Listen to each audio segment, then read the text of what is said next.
అన్ని పార్టీల లీడర్లు కలవంగా ఎన్నడన్నా చూసిండ్రా? కానీ లత్కోర్ దందా కోసం జేఏసీ పెట్టిండ్రు. ఆళ్ళని ఈళ్ళని ఏం లేదు, అందరు కలిసి ఆడోళ్ళ నాగం చేసుడు, మందిని ముంచుతుండ్రు. ఎవలో చెప్పిన ముచ్చట కాదు ఇది, కుద్దు అసెంబ్లీలోనే చెప్పిండ్రు. మిత్తిల దందాల చంద్రాల్ సార్ జగనాల్ సార్ ఉన్నారో లేరో తెలియదు గాని ఎవ్వలెవలున్నారో మొత్తం చెప్పిండు ఆంధ్ర సీఎం. అరెస్ట్ అయిన 188 మంది నేతలు వైఎస్ఆర్ కాంగ్రెస్ పార్టీకి చెందిన వారు 65 మంది. చర్చ జరగాలే అని అసెంబ్లీలో జంగులేపుతున్న జగనాల్ పార్టీ వాళ్ళు 65 మంది ఉన్నారట ఈ దందాల. కాంగ్రెస్ పార్టీకి సంబంధించిన సభ్యులు 12 మంది. ఆడ పార్టీ అడ్రస్ లేకున్నా దందా నడిపేటోళ్ళు బాగానే ఉన్నారులే షేగుర్తోళ్లకు. సిపిఐ పార్టీకి సంబంధించిన సభ్యులు 6. ఓర్ని ఎర్రన్నలు కూడా గిలాత్కోర్ దందా చేస్తుర్రా? నారన్నకు తెలిస్తే గుండె వలుగుతుంది కావచ్చు. ఇంకెవరెవరున్నారు సారు? సిపిఎం పార్టీకి సంబంధించిన సభ్యులు 1, బీజేపీ పార్టీకి సంబంధించిన వాళ్ళు 4.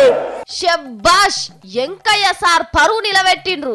లోక్ సత్తా పార్టీకి సంబంధించిన వ్యక్తులు 2. ఏంది లోక్ సత్తా పార్టీ రాజ్యాంగం విలువలు నీతి నిజాయితీ మీద బతికే మన జయప్రకాష్ నారాయణ సారోళ్ళ మనుషులు కూడా ఉన్నారా?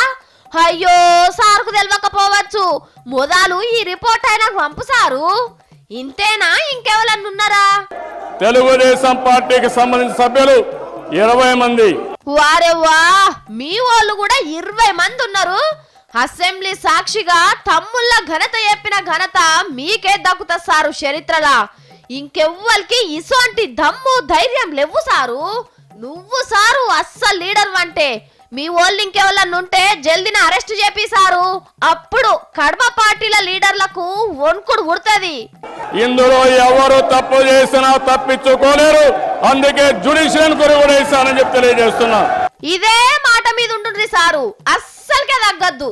కానీ చూడుండ్రి, తిలా పాపం తలా పిడికడు అన్నట్టు అన్ని పార్టీల లీడర్లు జేఏసీ పెట్టి ఆడోళ్ళ నాగం చేసే మిత్తిల దందా నడుపుతుండ్రు అన్నట్టు.